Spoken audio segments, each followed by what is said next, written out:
Hello everyone, welcome to Drawliper channel. In today's video I am going to show you how to enable or disable dual SIM in your Samsung Galaxy A15 phone. Now the first thing you have to do is open your settings app. From here go to connections. Here you can see SIM manager option, then tap on it. Now from here you can see in my phone first SIM is active and second SIM is not active.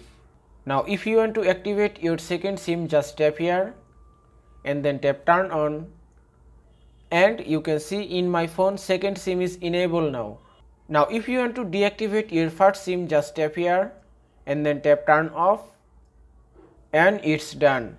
Now if you activate your first SIM again and then tap turn on, now you can see in my phone both SIM are activate now. Also, if you want to select your preferred SIM card for calls, messages and mobile data, you can easily do it from here.